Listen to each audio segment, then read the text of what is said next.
The world is in financial disarray, currencies failing, economies in wild flux, jobs being lost.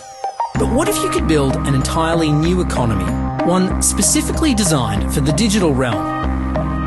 Well, that is the dream behind Bitcoin. Bitcoin is a decentralised electronic cash system that uses peer-to-peer networking along with digital signatures and cryptographics to generate currency.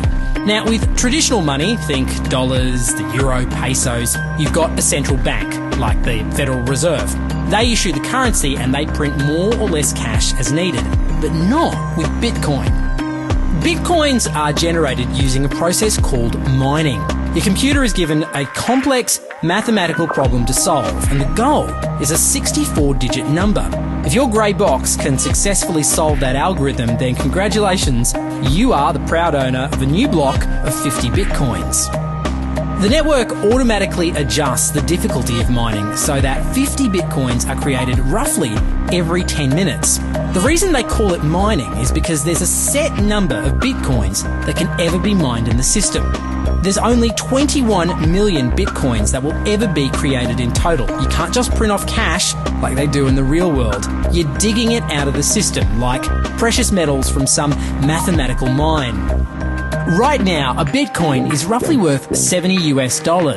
Last year, miners generated the equivalent of $16.7 million worth of Bitcoins, and we're only halfway down the mine shaft with over 10 million Bitcoins unearthed already.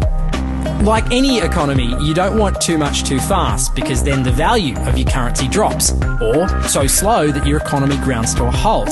It's designed to be a self-stabilising economy. Whether it actually is that way though, well, that is a little bit more complicated.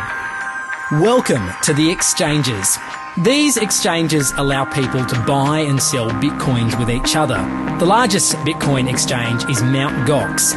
And it's here that you can purchase Bitcoins using local currencies. You can even store Bitcoins too.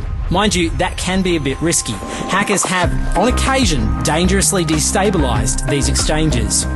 Bitcoin is also the currency that fuels what's known as the dark web. Using software called Tor, you can hide your identity online and access the digital marketplace they call the Silk Road, where sellers flog illegal drugs like LSD, heroin and marijuana. Buyers conduct all transactions using Bitcoin. The influence of Bitcoin is growing. WikiLeaks and WordPress will accept Bitcoin as cash. Even the ideas behind Bitcoin are already changing the way people think about cash. The Royal Canadian Mint have just launched MintChip, an electronic currency backed by the Canadian government that borrows a lot from the philosophy of Bitcoin. And ultimately, that is what's most powerful about Bitcoin. Not the coins itself, but the way it can change the way we look at, think about, and most importantly, spend our money.